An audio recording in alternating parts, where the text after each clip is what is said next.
Yes, Your Honor. Okay, so Kenny, why don't you invite the jury in, please?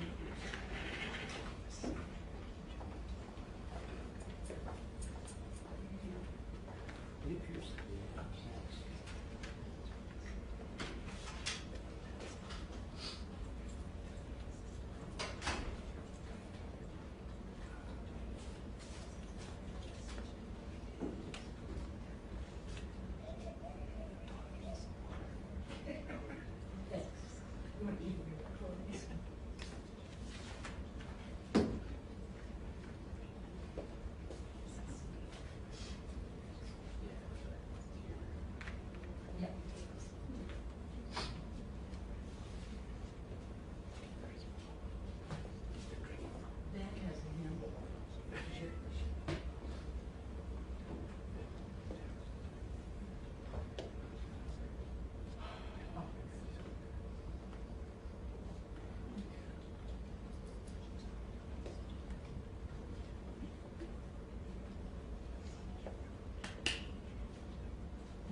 Please rise for the juries.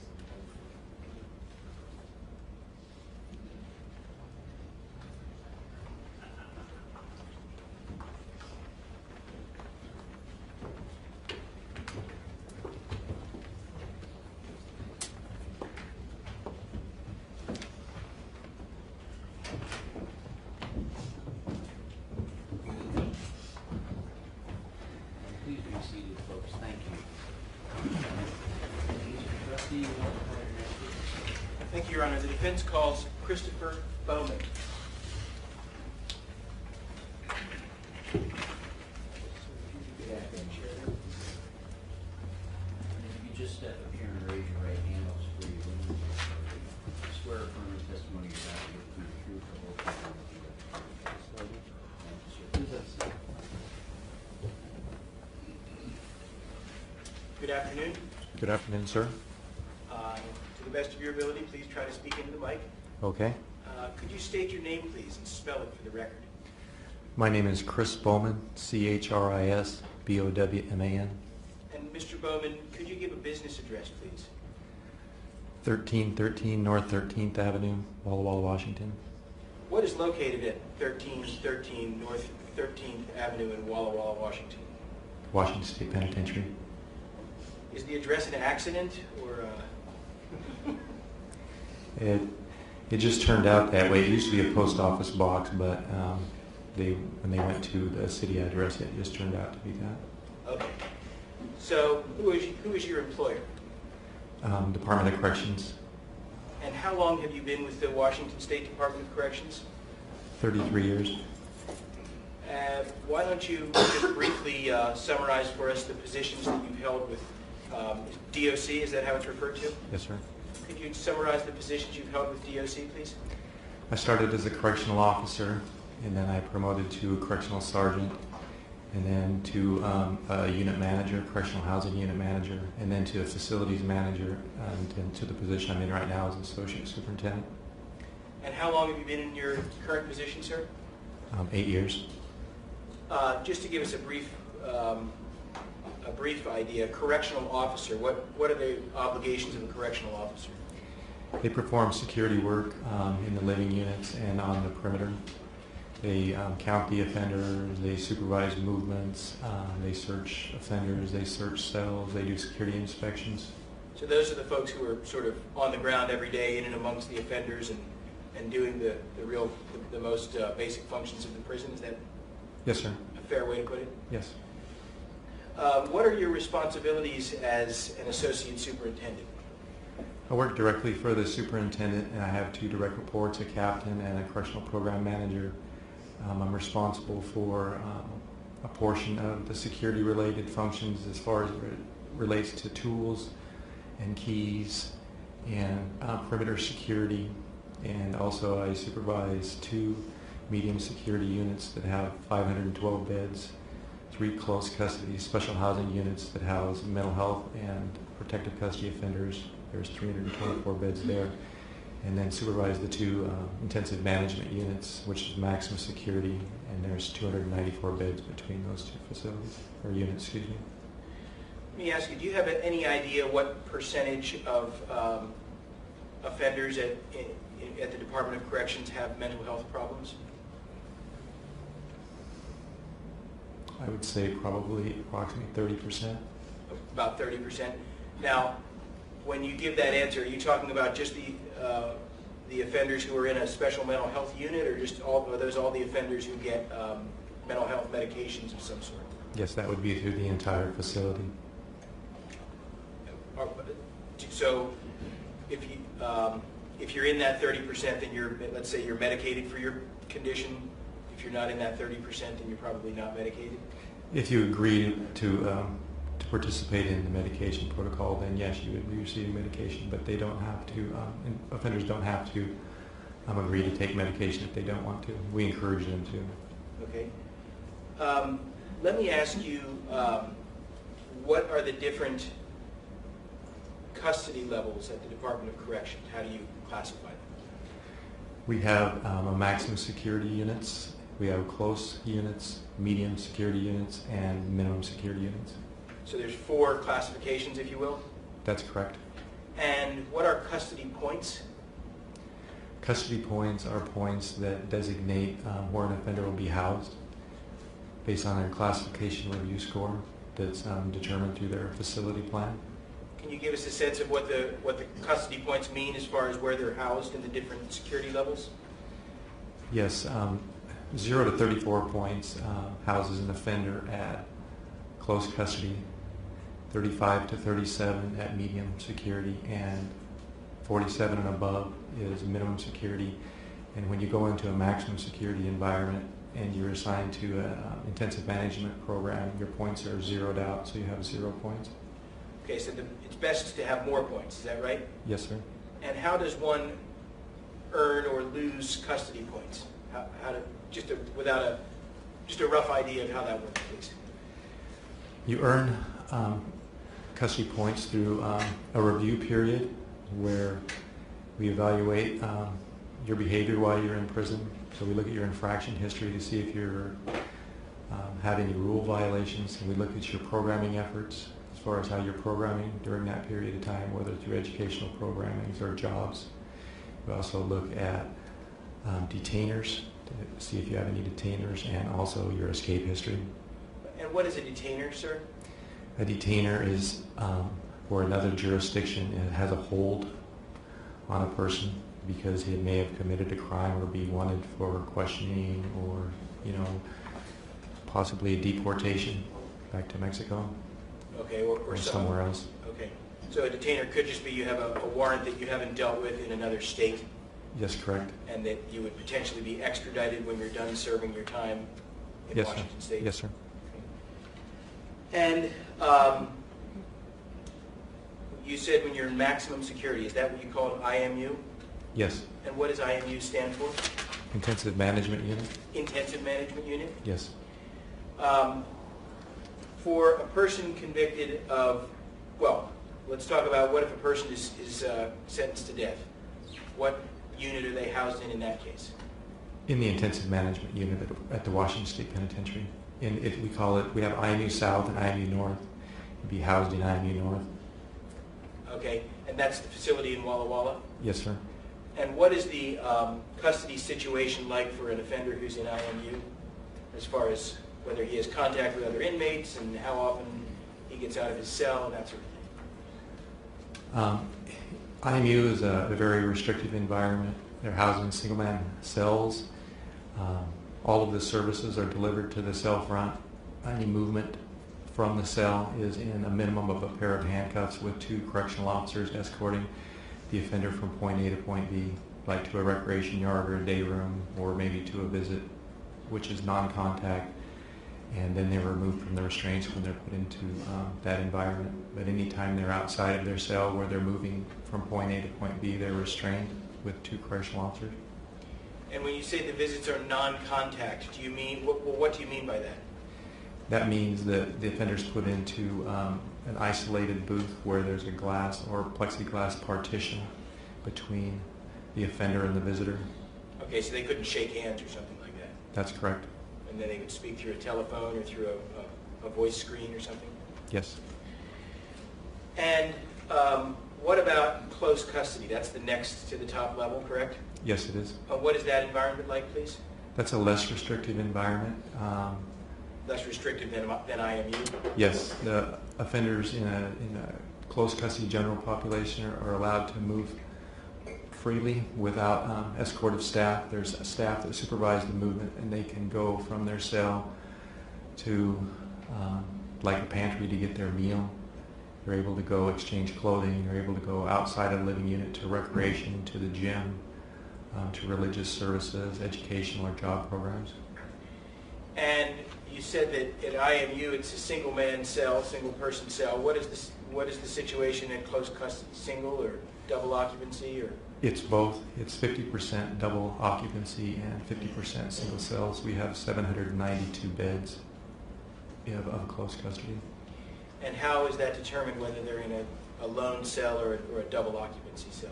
It's done through a screening process, and the correctional sergeant assigned to that housing unit makes a determination where the offender will be housed. In most cases, new offenders coming into the unit are housed in double-man cells, and then they can work with the sergeant to get into single-man cell if they preferred that at some point in the future. And what is medium security like? Medium security is less restrictive than close. Offenders have freer movement throughout the day, but they also have the same type of ability to go to the services like a close custody offender would. And how about minimum security? Minimum security is quite a bit more relaxed than close or medium, and offenders are able to move a lot freer in a minimum security environment. The staffing at each custody level also is reduced as the custody level is higher, so there's less staffing in a minimum, and then there is a medium, and there's more staffing in a close than there would be in a medium, and then there's also more staffing in a maximum security environment than there would be a close, so it's just a higher restricted type of environment. What sort of, are there any programming opportunities or job opportunities available to an inmate who's in IMU? Yes, there is. And what are those? We allow the offenders who achieve a level 5 in IMU, and level 5 is for the inmate sentenced to the death penalty. We allow them at level 5 to work in our day rooms, our recreation yards, and our modules, and clean showers, so it's more like a janitor porter job. You say tier porter, like T-I-E-R? Yes, sir. And is that the extent of the job opportunities for a person in IMU? Yes, it is. Are there any vocational or training opportunities or educational opportunities available for an inmate in IMU? There are for inmates available, yes, in IMU. Is that automatically available when a person goes to IMU, or do they have to earn that? It depends on what they're there for. We have some offender change programs that we've started recently to where we target aggression control training, and we also have offender change program that is cognitive behavior, in-cell programming, and we have a program that's achieving your potential that's more dedicated towards mental health offenders. We have educational programming for offenders who don't have their high school or GED diploma. So are those, I think you said, did you say it was a community change program or offender change? Cognitive behavior change. Yeah, offender change programs. Is that so the offender can improve himself, I guess, before he or she is released into the community? Yes, sir. So do they have those for persons sentenced to the death penalty? I mean, they're not going to be released. No, we don't. We would allow them to do in-cell cognitive behavior change program. We allow them to do that, but they wouldn't be able to qualify for any of the other programs. Okay. What educational or vocational or job training programs are available for a person who's in close custody? The job programs for close custody would be the same, a janitor, tier porter type of job. They could work in our food service department. They could work out on a lawn crew, and they could also work in our sustainable practice lab where we have where we raise worms, what's bromoculture, I'm sorry. That's We okay. also repair bicycles in there, and we have a furniture factory, a woodworking area, and then they also make some teddy bears for use in the community. And what about medium security? What sort of opportunities are available for those offenders? And in addition to close custody, we have the educational programs, which would include vocational, and they would also be available in medium. So the same jobs that I just talked about in close would be available to the medium offenders, but we also have vocational programming for like building maintenance, bookkeeping, and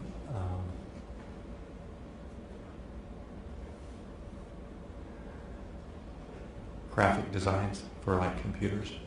Computer graphic designs. Could you give us a sense of what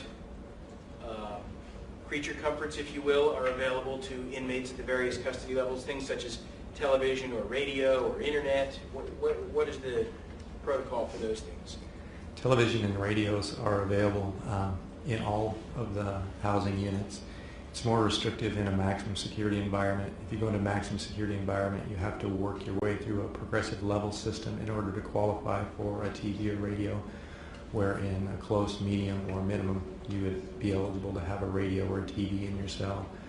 The amount of property is different from a maximum environment to a close, medium, or minimum environment due to the security requirements and the staffing expectations as far as the different security levels requiring different types of security processes to search the cells and stuff. So there's less items available in a maximum security that wouldn't be available to somebody that's in a general population in medium, close, or minimum. Can they have books and magazines and things like that? Yes, they can. Hardback books?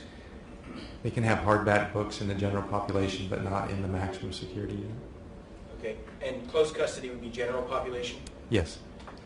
How about internet or email access? Is that available to any offenders?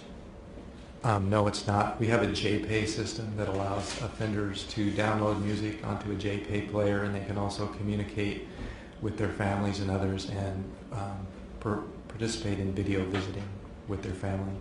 Like Skype type visiting? Yes. And is that available at all levels? That's available in the general population at medium, close, and minimum, and we're in the process of installing a kiosk in the maximum security unit for the inmate sentenced to the death penalty. For the inmate sentenced to the death penalty.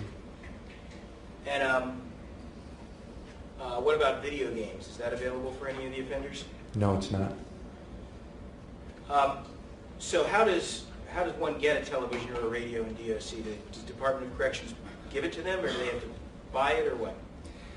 Our TVs and radios are available through a company called Secure Access, and the offender is able to purchase it with their own funds, or a family member or a friend can purchase it, and it's sent in through that company.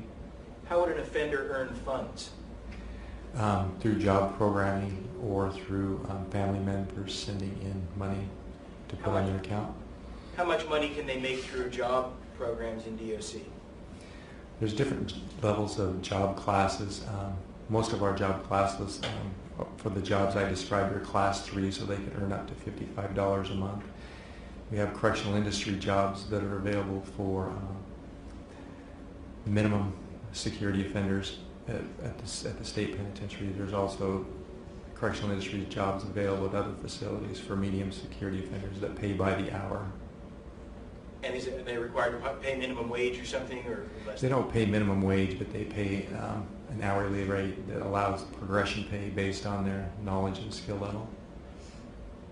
If an offender is sentenced to life without parole for 6 counts of aggravated first-degree murder, where would that inmate be assigned if you're able to know, to the extent that you're able to know in advance, what sort of custody level would that inmate be assigned to?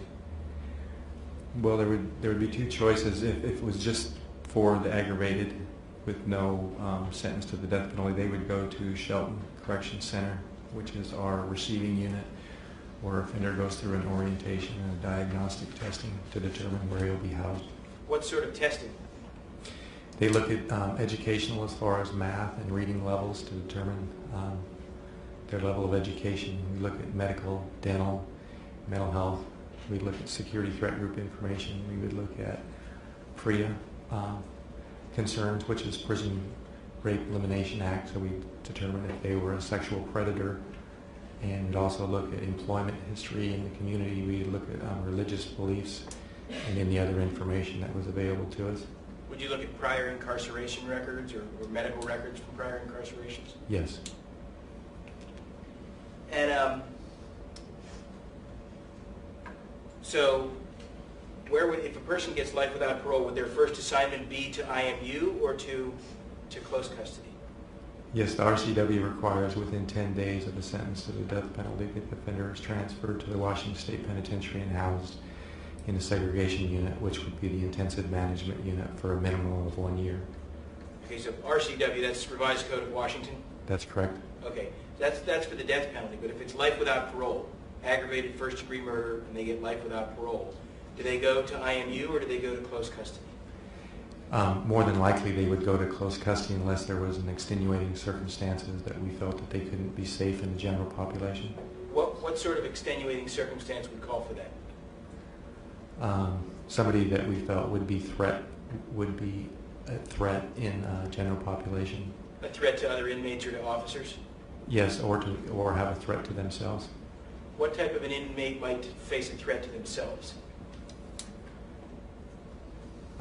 Somebody that has a heinous crime. A heinous crime, like when we were speaking, the example you gave me was Gary Ridgway, is that right? That's correct. And that's the Green River Killer, and he's housed where? He's housed in IMU South. So is that because there's some concern that he could be a target of other inmates for violence? I believe, yes, that we don't feel that he would be safe in our general population. So, and can an inmate request that, request a tighter custody situation if he feels that he's under threat from other inmates? Yes, they can request protection, and we require that they document their concerns in writing and then turn it over to our investigations unit, and we would do an investigation to see if we felt that the individual needed to be protected. But while we were doing that, we would isolate them in our IMU while we perform that investigation. Okay, because in that case, they're just in their own cell and nobody can get at them. That's correct. And do you know how many inmates are serving time right now, serving life without parole for aggravated first-degree murder in the Department of Corrections? 235. 235 serving life without parole for aggravated first-degree murder? That's correct. And how many inmates total do you have serving life without parole?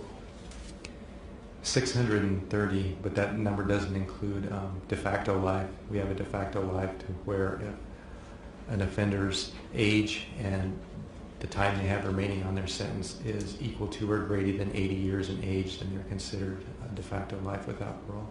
Because in all likelihood they'll die in prison. That's correct. So you have, and about how many de facto lifers do you have? At our last count of March 31st of this year, 366. Okay, so roughly 1,000 persons serving life without parole or de facto life without parole? That's correct. And 235 of those are aggravated first-degree murder? Yes, sir. And how does a person, well, let's say a person is sentenced for 6 counts of aggravated first-degree murder. They would presumably start at close custody, is that right? Yes. And what would need to happen, could the custody level ever be reduced for that person? Could that person ever get to medium? Yes, it could be reduced. And how would that occur? They're required to do a minimum of 4 years in a close custody environment to be considered for housing at a lower security level. And if they do now, during those 4 years, if they get infractions or there's other misbehavior, then would that zero the 4-year clock? Or it wouldn't zero the 4-year clock. It wouldn't start over. But somebody with that time structure would have an annual review. So at 12 months, we would review their security and custody level through a facility plan and determine what their point level was at that point. So they have an annual review that would occur. and if they were denied at that 4-year mark, they could be considered at the next annual review. Okay, so then essentially then once they earn enough custody points, they could potentially be reduced to medium? That's correct. And is it just earning the points and you're automatically transferred, or is there anything else that's required before an inmate would be transferred to medium security? Through the facility plan, the facility would make a recommendation to the deputy director at the headquarters level, and that position would make a determination whether they felt they were suitable to be housed in a medium environment. Okay, so there's a higher level of approval needed for that? Yes, sir. Is that, you're an associate superintendent, correct? That's correct. And do you have the power within the scope of your job to make those determinations? No, I don't. I just make a recommendation. And then it goes to somebody the next level up from you? Yes. Or is it more than one level up from you? Well, there's quite a few levels above me. I say that to myself all the time. First, there's my wife. No. I report to the superintendent, and he reports to the command structure of a deputy director at headquarters, and then there is a deputy secretary that reports to the secretary for the Department of Corrections. So there's 4 or 5 levels above my position. I'm just trying to get a sense of how far up the food chain, if you will, you would have to go to get reduced, to get approval to get reduced from close custody down to medium. Probably 2 levels below the secretary for the Okay. Department of Corrections. A couple levels above you, a couple levels from the top, Yes, sir. roughly. Is that right? Mhm. How about, are there any individuals serving life without parole who are in, for aggravated murder that you know of, who are in minimum security? What does that, is that possible to get reduced to that low? It's possible, but not likely. We have a very small percentage of that 1,000 that we discussed, maybe 4 or 5 that are in the minimum environment right now. And why would how do those individuals manage to get into minimum, if you know? I honestly don't know, but I would assume it's either through age or through the review process that it's believed that they're not a significant flight risk. Okay, so is that something that could potentially happen within 5 years, or is it more likely to be much further down the line? It would be very unlikely, and it would be much further down the line. Okay. A few years ago, I believe that there was a prison officer, a corrections officer, killed at the McEnroe facility by an inmate. Is that correct? That's correct. In your time with DOC, how many times has an officer been killed by an inmate? That was the first time during my career. Has Department of Corrections taken any steps to increase safety or change their practices in the wake of that tragedy? Yes, they have. And what have they done? They outfitted all of the officers working in living environments and inside the security perimeters with OC, which is a pepper spray that allows them to respond and deal with incidences without putting hands on the offenders. So they're able to break up fights and stuff with the use of a pepper spray. And then there was also a place safety initiative that was initiated at all facility levels, where there's a local security advisory council that meets with staff from all classifications throughout the facility, and they meet and they discuss safety issues, make recommendations that are forwarded up to a statewide security advisory council, where they determine whether the recommendations are appropriate enough to change policy to create safer environments for staff and offenders. And the last I had heard, there was over 1,500 changes that have happened as a result of those advisory councils. Okay. So in summary, if a person's sentenced to life without release or parole, they would, for aggravated first-degree murder, they in all likelihood go to close custody. Or they would definitely go to close custody. They would definitely go to close custody. But they could go to IMU if there were additional security concerns, either because they could be a threat to other people or because they could face a threat to themselves. Yes, sir. And it would take a minimum of 4 years to get from close custody to medium. Is that That's right? correct. But even at that, you'd need approval of a some sort of a deputy secretary of corrections from the state level. Yes, sir. And beyond that, it's unlikely that the person could ever get from medium to minimum security And if it did happen, it would be a long way down the line. Correct. Are prisoners sentenced to life without release or parole, do they have the opportunity to go out on work release? No. Can a deputy secretary or anybody else change that or approve a work release situation for a person doing life without parole?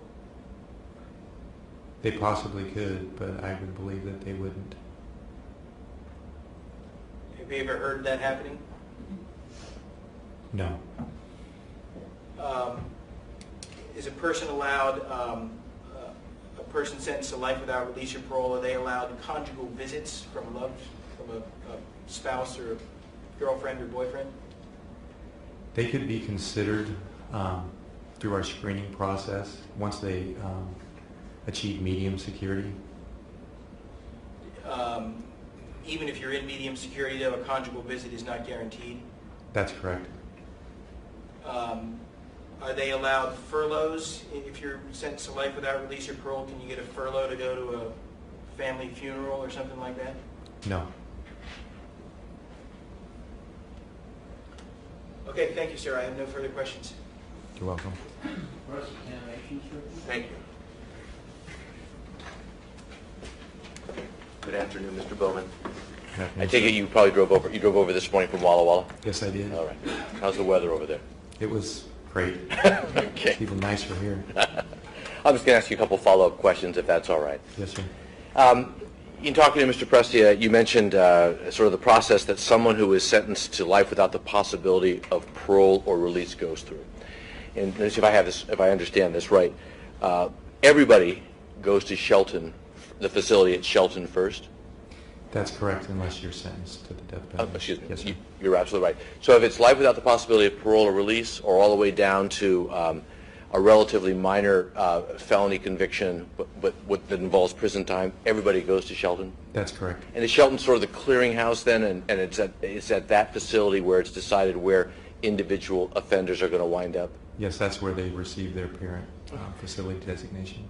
And one of the reasons why that you do it at Shelton is that that's where that battery of tests takes place, That's correct. and the diagnostic tests and determinations made, I think, with respect to educational programs and any kind of needs for substance abuse or mental health, things like that. Yes, sir. And what's the usual stay at Shelton then is probably, what, about 4 to 8 weeks or so? That's correct. And then from Shelton, they go out to wherever they're going to go out, as I say, whether it's life without the possibility of parole or release or any other lesser felony, all the way down to as long as they're doing prison time. Correct. All right. Just so I understand this right, I think you told Mr. Prestia that there are 234 inmates who are serving time as life without the possibility of parole or release for aggravated murder in Washington State. That's correct. So of that 235, am I right thinking that there's only about 24 people who are in intensive management or maximum security? I didn't ask that particularly well. How many inmates are there in IMU or maximum security sort of generally? Our current census is about 250, and it ranges up to a full house of 294, depending on the circumstance and the time of year. And that would be those who are in maximum security? That's correct. Of those who are in maximum security, I'm guessing not all of them are necessarily in there for aggravated murder. That's correct. Or even murder at all. Correct. It would be, for whatever reason, inmates who either pose a threat to others or who are themselves at risk. That's correct. Right. Of the 235 inmates who are doing life without the possibility of parole or release, do you know how many are in maximum security? No, I do not. Okay. Do you know if it's even like half that number, or? I would not have that data. All right. No problem. And I think you said it's, in all likelihood, someone who is sentenced to life without the possibility of parole or release for aggravated murder will start out in closed custody. That's correct. I get that right? And in closed custody, that's actually considered part of general population. Yes. So you have the IMU, or intensive management unit, at the top, and then general population is closed custody, medium custody, and minimum custody. Yes, and then we have a special housing unit that is close custody, but it's not a general population per se because it houses protective custody offenders who can't get along in a general population and mental health offenders also. Okay. People who might be at risk from others or to others. Yes. All right. And if someone is sentenced to life without the possibility of parole or release and they start out in closed custody, they're there for a minimum of 4 years. Yes, sir. And after 4 years, they can go from closed custody to medium custody, or medium security. I don't know which word I should be using here. Yeah, that's correct. All right. Medium security or medium custody? Either one works. Okay, that's good. Now, let's look at closed custody first, that first 4 years. In closed custody, am I right thinking that a person, an inmate, is out of their cell probably 8 to 9 hours a day? That's correct. Is that right? And so they're eating, they're with other inmates in the dining hall. Yes. There's an opportunity for them to have personal property, things like that. Correct. Opportunity to get to work, for employment and all. Yes. They have an opportunity for further education. Yes. They have an opportunity to participate in treatment if it's necessary by way of either substance abuse or mental health, things like that. Yes, sir. Also in closed custody, they would have access to a gym, to Yes. workout facilities, Yes, sir. access to a library, Yes, sir. access to like religious programs or the ability to practice their faith, Yes, sir. family programs. They can visit with their families and contact visiting. Okay. And Mr. Presti asked you about something about I don't know if it's called no contact visiting, but whatever. That's correct. Contact, if you're in closed custody for those first 4 years, you do have an opportunity for contact visits, right? That's correct. And if I understand contact visits, that's where you can actually have contact with the person you're visiting. Yes. It's amazing they would call it contact visiting. But by that I mean they can embrace at I assume briefly. Yes. Okay. Correct. Embrace and whatever, but meet without any kind of a barrier. Correct. They have access. They've got in closed custody access, or the opportunity to have access to a television Yes. and to a radio, Correct. books, Yes. magazines. Correct. All right. So after 4 years are up, and that's closed custody, then there's the possibility of medium custody, correct? Yes, sir. And is medium custody something that's it's usually something that happens in most cases, or is it something that's unusual for someone to go from closed custody to medium custody? It's not unusual. Okay. Is it something that you would expect to happen? First of all, they have to qualify, through their behavior and through their annual review. So they have to be, programming. They have to be staying out of trouble in order to achieve that level of points to be